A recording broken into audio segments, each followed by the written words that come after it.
the famous tritone, right? In that moment, in the time of playing music, I can do anything. I have steady sounds, C major, and I have sounds in movement, sounds that get me to another place, the dominant chords. I could play any of the 12 notes in that chord because I am going to resolve to my C major. The path from this stable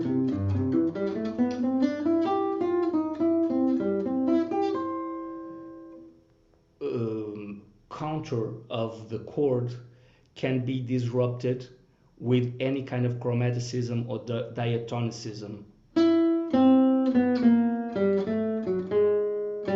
And I come home to a common chord of the resolution chord that I am in. So you should always start thinking about music as a path from home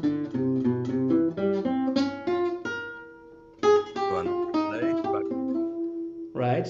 Tension and resolution. Instead of always thinking about modes and mixolydian to Ionian, from G7 to C, from augmented, diminished, a tritone, blah, blah. Okay, this is great, that's great, but if you only think about the path from a resolution, create tension, and go back.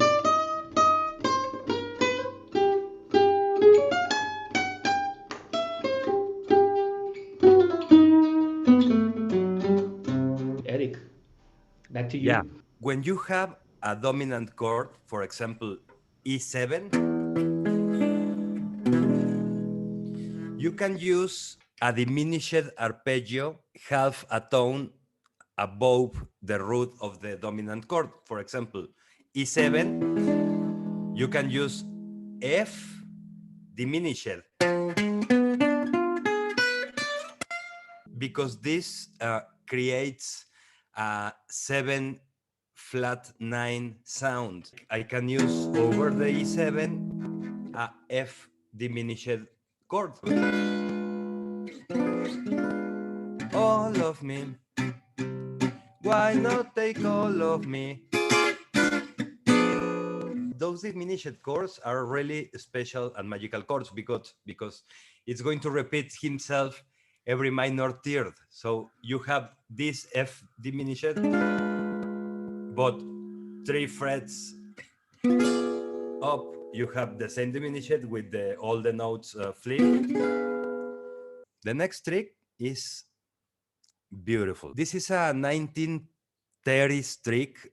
You can hear it in Louis Armstrong. You can hear it in Fats Waller. You can hear it in all these musicians that Django Reinhardt used to admire. 4 minor chord over the 5 chord. A 2-5-1 in C. I'm going to use the 4th minor of the key.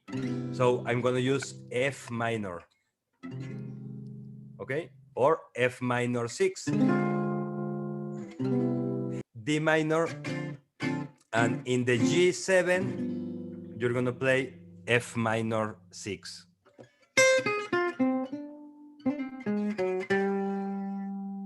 But you need 2 notes to make it work, okay? Let's do it in G. A minor, D7 to G major, okay? So you're going to need the minor 4th of G, that it's going to be C minor. And this came of the melodic minor scale. So you're going to play, you need to play the 7. Dubet Dunayevsky, he plays it all the time. But listen with the 4th.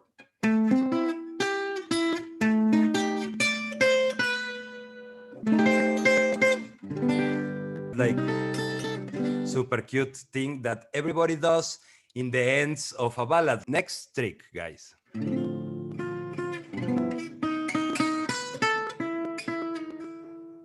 over the fifth chord, over the dominant chord, you're gonna play the sharp 5.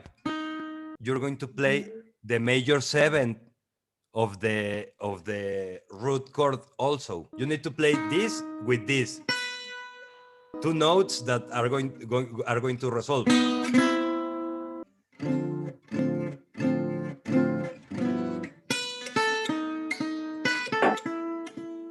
Augmented chords. Yeah, exactly. It comes from there. It comes Okay. from there. Think about G7 is the dominant chord, right? So you can think about augmented dominant, which is G, B, D flat, right? 1, 3, sharp 5, okay? And you can think about this note as the minor third of the key of the root key, right? Yeah, exactly. You can think about this as a G7, as a dominant augmented flat 13, right?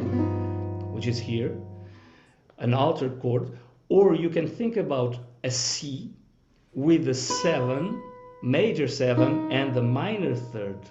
Okay, when you're before you resolve on the C, okay, you're gonna play a G7, but you can think about 7 of the C major and minor third of the C major. Exactly. Okay. I'm thinking in minor third going to the major third, and that Think it about has a more intervals, clear. right? Yeah. Think more about Thinking in intervals intervals. rather than just playing the scales up and down. Exactly. And Exactly. combine. That's the thing. Erik Exactly. is making a great point. If you think about the minor third and the major 7, it's kind of Yeah. like, whoa, what is this? Exactly. What's happening there? What's What's happening there? happening? Yeah. And this wants to resolve here. One step above the minor third, of course, is gonna want to, the gravitational pull of the minor third wants to go up the major third, and the 7th is the leading tone to the roots. And Yeah. Exactly. when Ricardo is asking, you replace the 5/7 with the augmented. Yes Not and necessarily. no, not necessarily, because Yes, when you harmonically is happening. Harmonically is happening. when you're playing a dominant chord, a G7, you can just play 1 3 5 1 3 5 flat 7, right? And you don't add any extension. You can use the 13, this is the 13, or you can use the flat 13 when you're comping, right? So you can play 13 or more tension, flat 13, right? You can hear the tension, the chromatic tension outside of the major to the major key again, right? And when you're improvising, when you're playing a melody, you can use the 13, you can use the flat 13, or you can even combine both. I think that this is quite limiting if you're only thinking about using or replacing the 13 for the flat 13, the dominant for the augmented. You can use, for instance, the 13 here and the flat 13 on the bottom, or Erik is making a great point. You're talking about notes and intervals and how you can lead those notes to the other, to the next, to the next, to the next. We have a bunch of musics playing like. It's difficult for me listening a sharp 5, a really beautiful 13, a 9, because they are playing all the notes, all of them. They are playing the 9, the sharp 11, the 13, the sharp 5, but they are playing it all in the same time. Django said that every note needs to be alive. If you play only the sixth, it's awesome. It's beautiful. For me, it's more beautiful to go note by note. In the first example, we have um, diminished arpeggio a half a step above the root, and that creates a 7 flat 9. It's not a bunch of other notes, it's just the flat 9. In the other example, okay, it's the 7 with the minor third. Terreno escabroso, decimos en México. Melodic minor modes. The four mode, it's 1, 2, a regular 9, 3, sharp 11, 5, 6, and flat 7. So it's a dominant chord mode, but it has a sharp 11. This mode, it's called Lydian dominant. It's a dominant mode, so I can use it on any dominant chord. And it has a sharp 11. So it has this really beautiful Lydian sound that I love. It's this chord. You know, it has the fifth, the first, the 1, the 7, the third, and a sharp 11 over there. I have the 1, 3, 5, 7, 1, 3, sharp 11, 5, 7. Thinking in this G7, you know, like.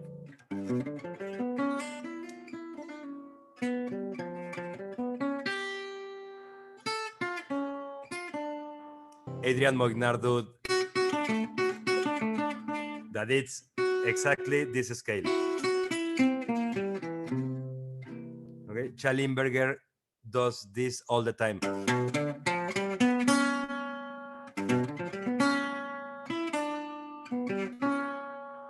For me, it's like waking up of a dream sound. When I woke up and I remembered all this dream that quickly vanished into the reality, I hear this.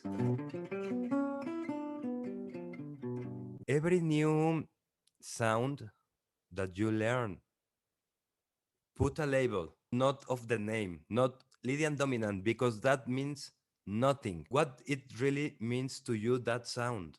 That sound remembers you the coffee in the grandma house, the Sunday mornings, you know? Yeah, think more about the emotion of the note, right? Yeah, the Um, Simpsons from the Ferrao, the Simpsons. Yeah, exactly. It's with that sound. Uh, you need to sharp. think in the emotions when you are studying the scale, you are studying the arpeggio, and you are thinking what this reminds me, what this makes me feel. Now, fifth mode, Mixolydian flat 13. 1, 2, 9, 3, 4, 5, flat 6, the flat 13. So you have the 9, so you have this like bossa nova feel, but you also have the flat 6 that it's like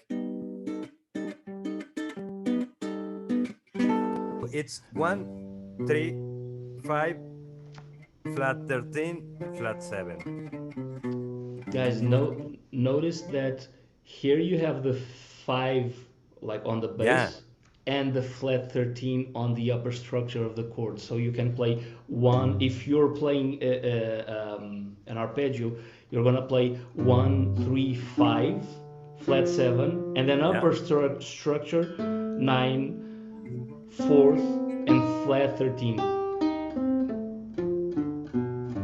Okay? You have the fifth and the flat 13. yeah, it's super weird. Yeah, and you have that is the really important part over there, no? The 5.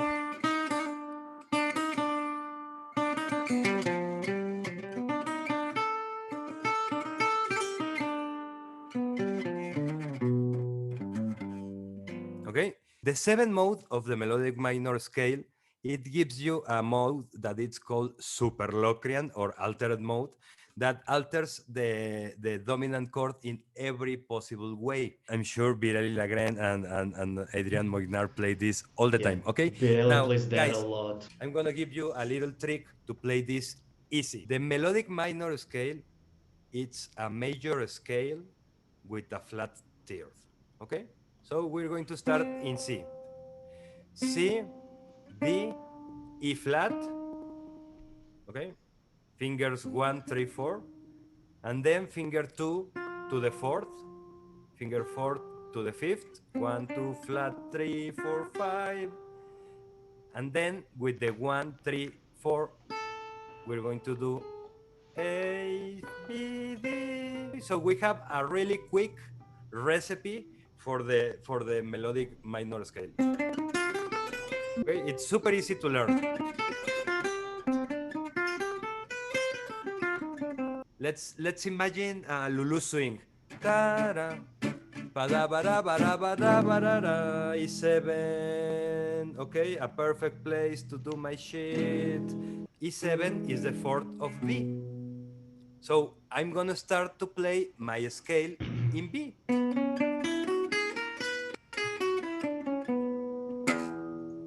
B, it's the fifth of E7. C sharp, that it's the sixth. We have D, that it's the flat 7. We have E, the root. We have F sharp, that it's the 9. We have G sharp, the major third. We have A sharp, that it's the sharp 11. Ta-da, ba-da-ba-da-ba-da-ba-da-ba-da-da. I'm playing Lulu swing. 1, 2, 1, 2, 3, boom.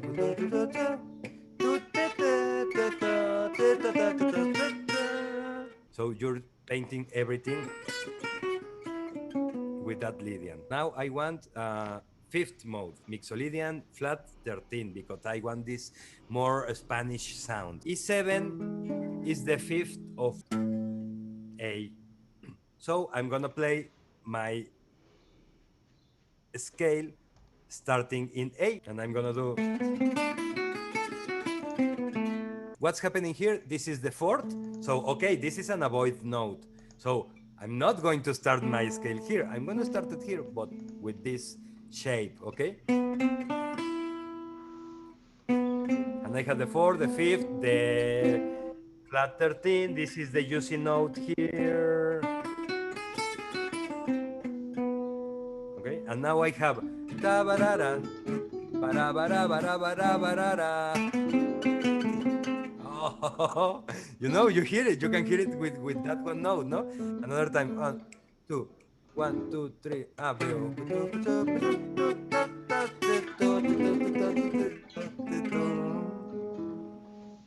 The important thing is that you need to start to working with these new sounds. The avoid note in a major chord, the fourth, it's an avoid note. The fourth and the third play it at the same time. C major. No one wants to hear, why not take all of me? Notice that when we're playing sus4 or sus2 chords, suspended 4 or suspended 2 chords, in the example that Erik is giving, C, the suspended chord, you take out the third. That's why it's suspended. Yeah, exactly. You don't know if it's major or minor. This is a major chord, right? And this is a minor chord. But you're taking out the major or minor quality. How? Using a second or a fourth. So this is a stable chord. There's no conflict because the third is out of the picture. Okay. Of course, this wants to come back to the third to give it more stability. The same with sus2 chord. Okay. Okay. It's an avoid note if you play both together. I really don't like to put restrictions and calling it avoid notes because it all depends on the context. If you really want to create a dissonant sound, if you want to create an effect, for instance, yeah, go ahead, use it. Okay, there's no problem in that. If you want to play, I love this chord. It has a third and fourth. I love it so much that I even put it on a song that I wrote. So I always tell my students, make it work. Okay, it's not that, oh, this is forbidden. There's no such thing in music. Okay, you can use it, but know how to use it in the proper context. And now we have the 7th mode, that it's super Locrian, altered mode, and you need to ask, E is the 7 of what? Of F. So you're going to play the scale starting in F. And you're going to have the flat 9, the sharp 9, the major third. All the notes are juicy in this scale. Okay, so you have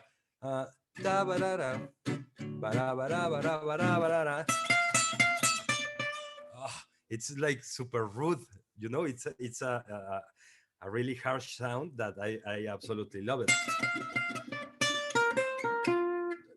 Every note is wrong, you know, but you are going to resolve, so you are going to make it work, right? We're going to go to the E minor, and you're going to do.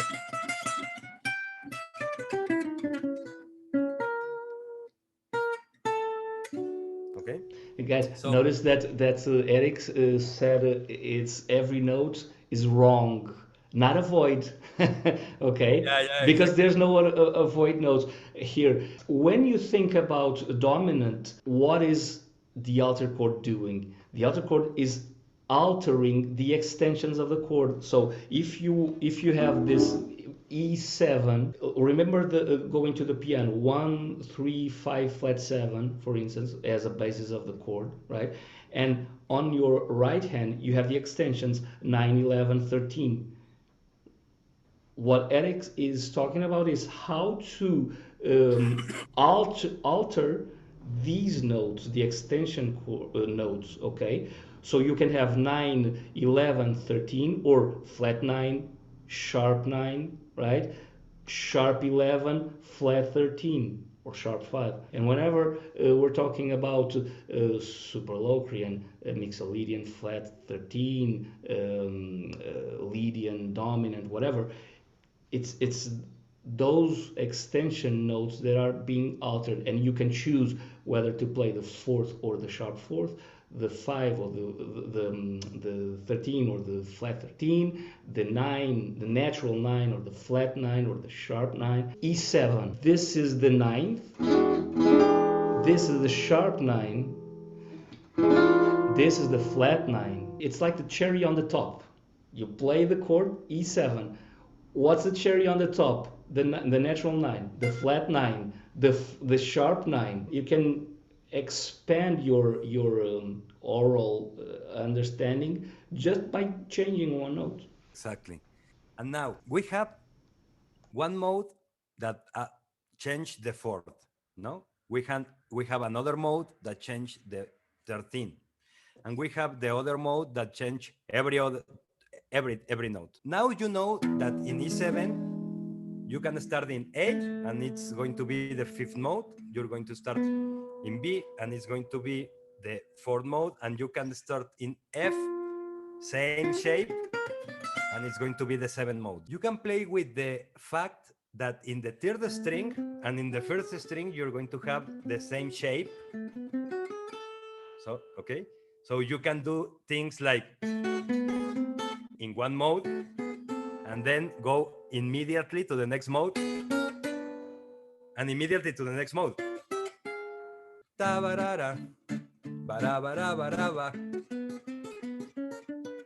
Okay, you can do that kind of repetitive motifs with this scale, and the sound is going to change every time. Okay, because you can play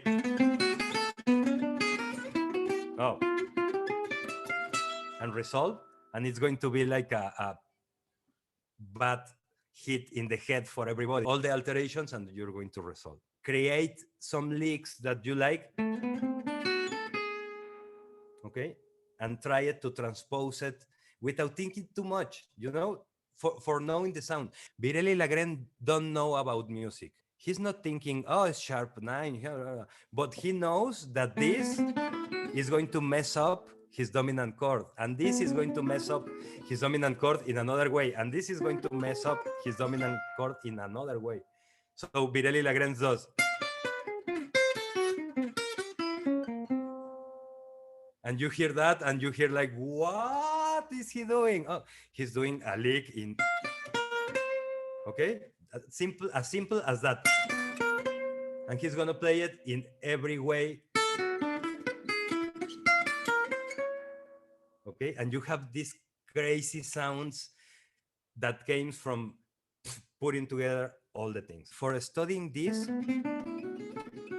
pick one mode. Try the resolutions.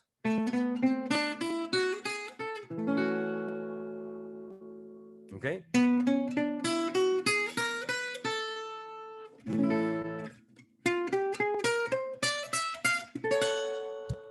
You can resolve in any note of the scale to any note of the chord. To a major chord, no? Or to a minor chord.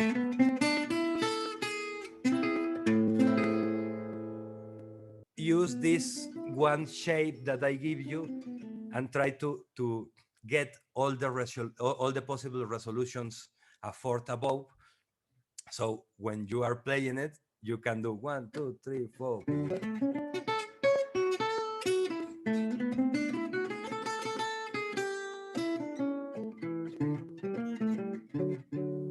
Okay, thinking in Lulu swing.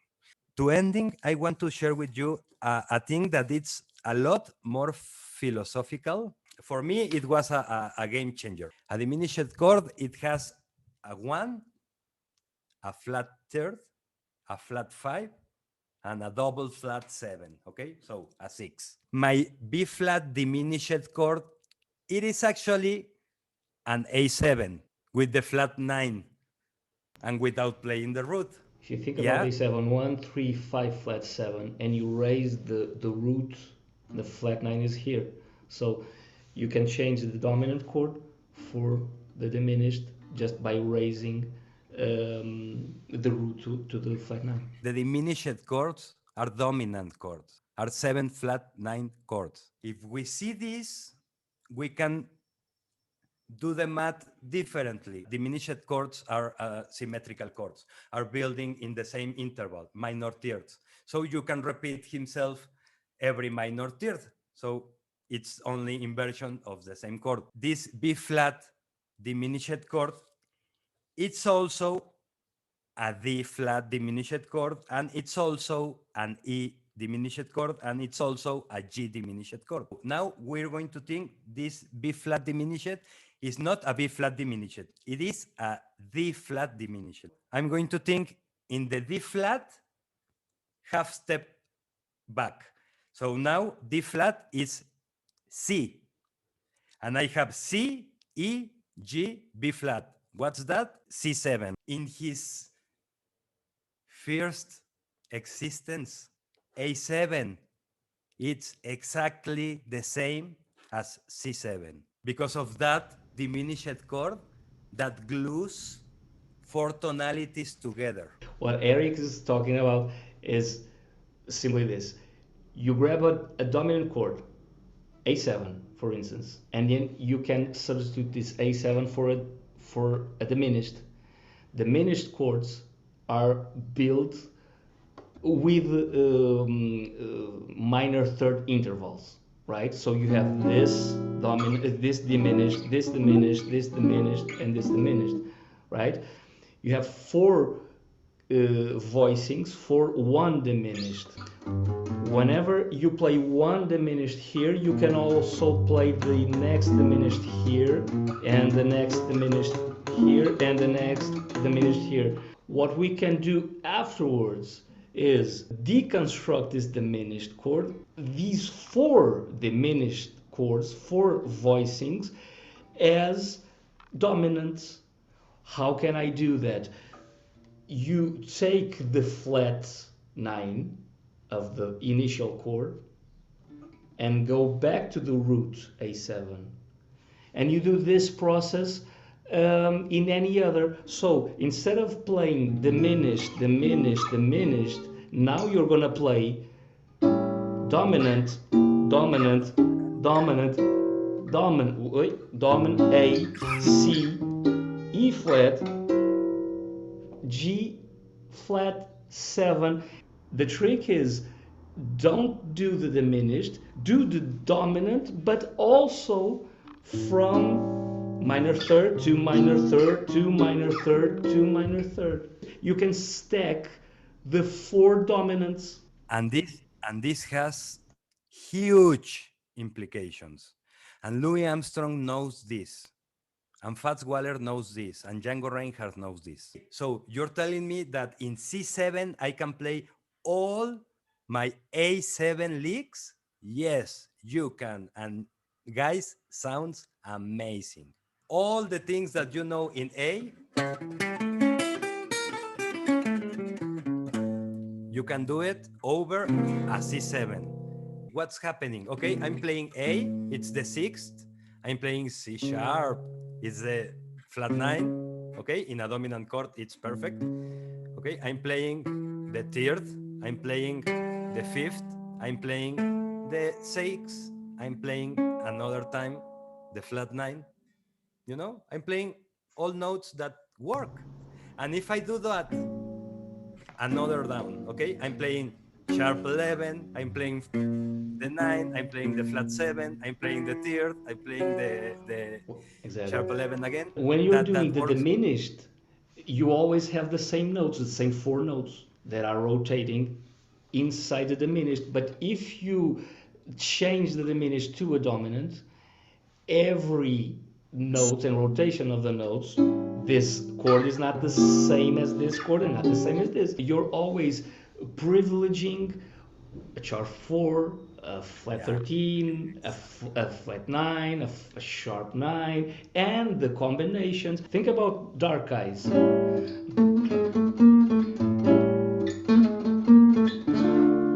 Dominant is A7. Now I can think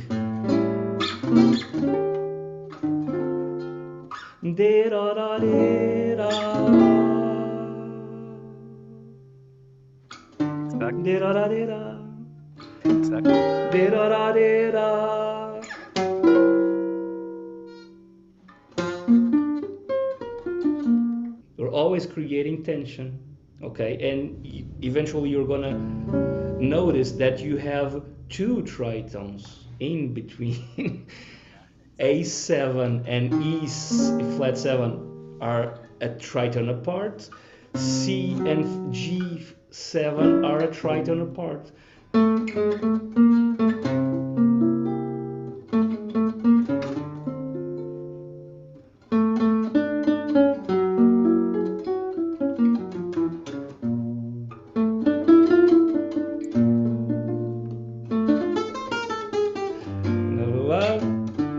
And now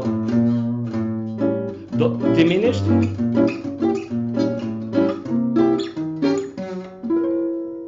Dominance. Dominance. Yeah. Okay. Exactly. You need to study all that thinking in one chord, but then thinking in, okay, I'm going to move that a third above, and I'm going to create a bunch of other new sounds to that same chords. And then you understand Birelli Lagrene that starts in A and he's playing like his C7 thing. And you say, what? Why he's playing that? Maybe he doesn't know with this rationalization that we are making, no? But he hears it and he knows that Exactly. work, okay? If A7 is going to resolve to D, how can I resolve from C7 to D? And it's really interesting.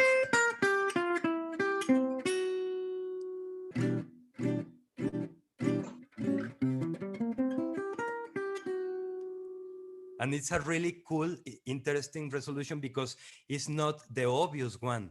if we only have 12 keys and we only have 3 diminished chords, so each diminished chord has 4 keys to resolve because diminished chords are dominant chords. We have C7 that it's F major. We have A7 that it's D major. We have E flat 7 that it's A flat major. And we have F sharp 7 that is the B major. We can understand that B major, D major, F major, and A flat major are siblings, are correlated, okay? Because it all that 4 tonalities has one chord to rule them all, okay? It has one dominant chord that it's the father of these 4 tonalities, okay? And we have 3 families of that, 3 diminished chords with 4 tonalities each way. You can think in that diminished chord as a portal to go from one tonality of this to another tonality. You know that that diminished chord glue all these 4 tonalities together. Louis Armstrong do this all the time. You can hear Louis Armstrong themes, and in the B part, they go to a completely weird tonality that it has nothing to do in a sense with what we are doing, you know. He's playing in F, okay, and he's going to do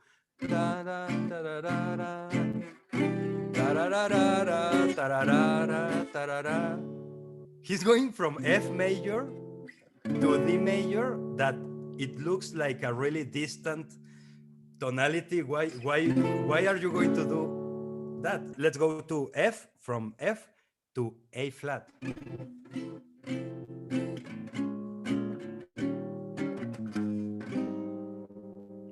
And Louis Armstrong do that all the time. In the duets with Ella Fitzgerald, always modulate when Ella is going to enter to sing, and it's always modulating one of these keys. You can think about the dominant chord or the diminished chord as a pivot chord. It has Exactly. one function where you are right now, but then it has a new function from that point on. You can create modulations in a song. This pivot chord has a function before the F and after going to the A flat, okay? And since the dominant chords always have this tritone, you can lead the chord progression in any way that you like. This is great for your compositions, for instance. And of course, this is great for improvising. If you learn these tricks, how to navigate from one place to the other, you're going to create more tension. I'd like to pick up something that Erik said about playing the scales and a lot of notes. You just want to put all the notes, all the sharp 4 and the sharp 5 and the flat 9 and everything is super exhausting for the ear and confusing. The more notes you play, the less important each note has. If you play a lot of notes, you're gonna hear a blur of notes, and that's an effect. If you want to play fast, you play a lot of notes, and okay, this is an effect.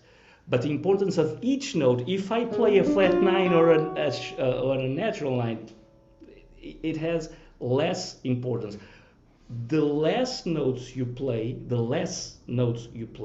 more important each note has. And that's what Django, for instance, do. Each note, right, has a lot. This sharp 5, for instance, has a lot of importance. If I want to outline the sharp 4,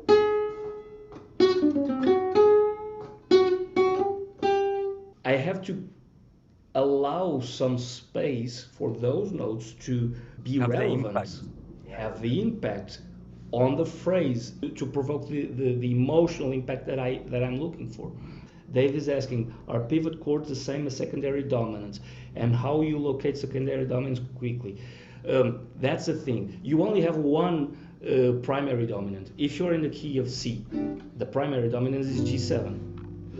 Any key only has one primary dominant, which is the dominant that is going to lead to the key. If you want to create other tension points to resolve on different chords of the tonality, if you're on C and I want to go to D minor, the second degree, I can create a secondary dominant, which is the 5 chord, right? That can lead to D if I'm on D, Re, Mi, Fa, Sol, La, right?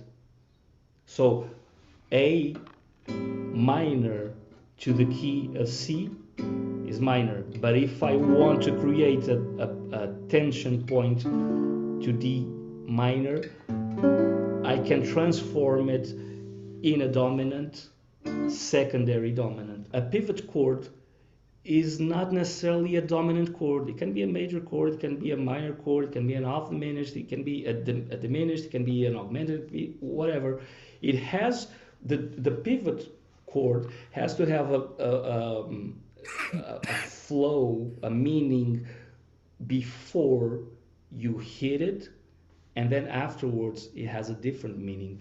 We tend to think in the tonalities as 12 different solar systems. It's going to come a time when you need to see through the tonalities. If I see a lead sheet that has D major, and then it's going to modulate to A flat, that I know that are related tonalities, I'm not necessarily change my mind to the new tonality, but I'm keep thinking in D major. It's D major, but now I need to play the natural C instead of the C sharp, because now I'm in A flat, and that C natural, it's important to the A flat. It's easier at the end to think that there's only 3 big tonalities, 3 big systems floating around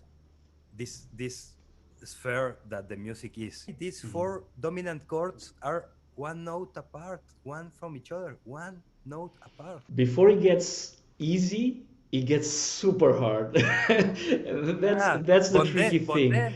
But then it's easy. Then it's like, okay, now it's flowing. If you think about the tritone, if I have A, the tritone is E flat, and you're dividing the octave in half, and it looks like, oh, there's no major difference between an A and an E flat, right? Well, yes, correct, because the A and the E flat are super apart from each other. But the thing is that all the other notes around the A and around the E flat are the same. So if you divide an octave in 2, you get a tritone, 1 minor third and another minor third is a sharp 4. And let's go back to the beginning of the workshop to just highlight one specific note, the sharp 4, the sharp 5, the flat 9, the flat 7, the major third, minor third. This is what creates the coherence and the familiarity, novelty and surprise. And I hear this, I know this sound, but in a different context. You already know this triad. You know this triad. You know this triad, but you're superimposing against the A, right? And you know this triad.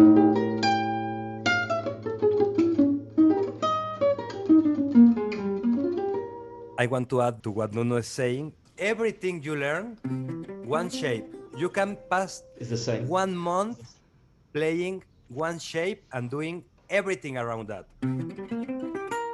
Lydian dominant, sharp, sharp 5 or flat 13, no, everything. And then you need to go like, oh, but this tune is in D. Ah, okay, I need to do this in A. Okay. El conocimiento que tú tienes, that you have in your head, is nothing. You need to make it music. Okay, you need to put it in the instrument. The music is physics. So yes, we are the romantic guys that want to play the guitar and the sensibility, but we are also physicists. We are studying the physics of the acoustics, and this is our instrument of measurement. Okay, so we study the theory that says that, okay, this chord and this chord are one note apart, and that provokes a certain tension that we can resolve. It's physics. We're trying with physics, and we're going to try and do our experiments as a good scientist. When I see that it's true, it sounds good.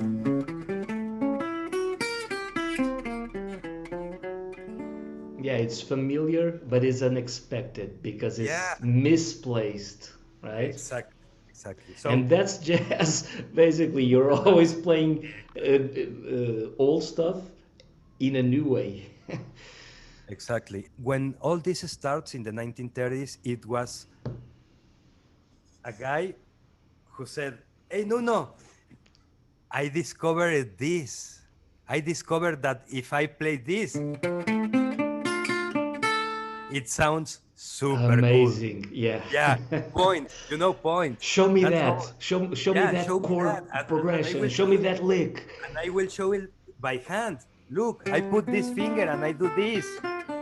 And this sound amazing. You should play it. And then Nuno is going to get that acknowledgement, and it's going to do a little more, and it's going to tell, hey, Erik, I do this, but after I put this and listen to that. Oh, okay. And in 20 years of a bunch of music doing that in community, you have jazz and you have a language. After that, some guys came and said, okay, I'm going to teach this because I know better than you. Let me What write happens a that theory book with all the exactly, rules exactly, with all the rules that for you that to that break. exactly, and you're not going to get a penny of that. What is going to make you a jazz musician is the amount of hours that you spend in your house trying these new sounds and trying to make it work. Okay, it's a A7 going to a D minor. I'm going to do everything Erik and Nuno said on that A7 going to a D minor. I'm going to have a lot of sounds. I'm going to have every sound.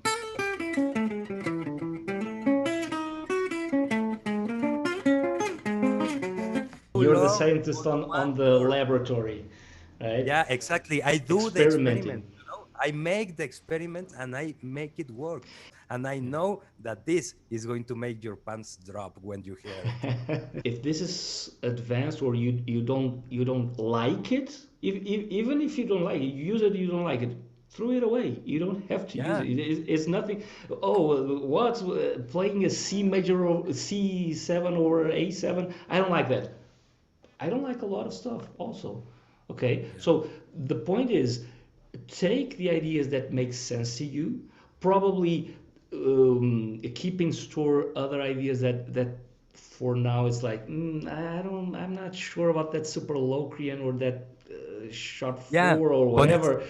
it's going to be the day when your girl broke up with you and you have a broken heart and you want to play fucking super locrian. You want to mess up with every notes in that dominant chord because you are pissed off with life. So experiment it, and Exactly. then it's going to be so good for you Let in it your settle. Let it settle. Try and come back. Revise that note, that chord, or that substitution, and give it a try. Give it a try. Give it a try. We're always experimenting, right? We're always trying new stuff, and some stuff it's great. Other stuff it's yeah. it's not for me. right? Is oh I'll leave that if I'm gonna play in a free jazz band or or a heavy metal band or whatever. But take whatever it means something to you. If it has that emotional impact, make it yours. Okay, make it yours, and that's I think that's one of the most important things. And watch all Barry Harris lectures. He based everything in half diminished chords. He said that the half diminished chords, those were the real portals. Guys, Adrian, Ferrão, Sandro, how many times have I told you in classes the importance of the half diminished chord? Erik is saying the half diminished chord is a portal.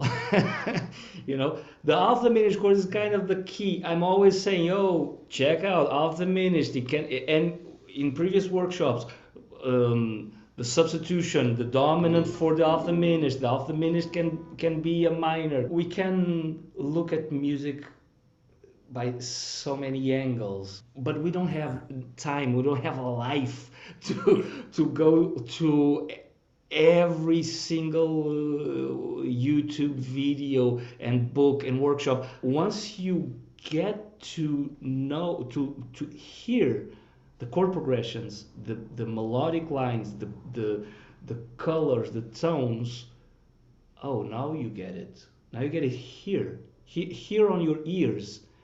It's not only here. You first you focus on the process of understanding rationally, but then you have to hear it, and then when you can feel it, right? When you can feel it, you can put it in your music. So much fun, guys. So much fun. I hope to get the opportunity to be again with you in another time, because we have so much to talk about music and philosophy of music. But yes, it's a long time right now. No, no, no. We are going for the 2 hours now. Yes. Yes. So much information, great ideas in this session. You guys explain the theory in a really practical way that enables me to visualize and apply it in real time instead of an abstract mathematical exercise. No other teacher has done this for me. Thank you, Dave. This for me, that's the point. I'd like to thank Erik for his time, for his knowledge, for his insights. How do I say? Before I get emotional, it's I thank you for I thank you all for joining us and for your patience. I know that sometimes it's quite hard to follow everything that we say and that we do. There's so many great ideas that we like to share. And thank you for your support. Thank you for your questions and your messages. It's really making a difference. Erik, thank you so much. Thank you, Nuno, for having me here. You know that from the first time, I'm gonna get emotional because Mexicans get emotional.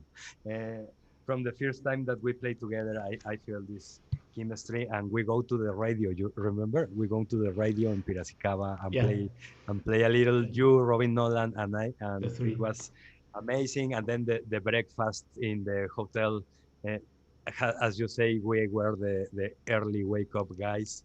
And every day at 7 a.m. we are breakfast, and at 8 a.m. we are playing and jamming. And I hope, for me, the worst thing that happens to me last year was not being able to go to the Django festival in Portugal.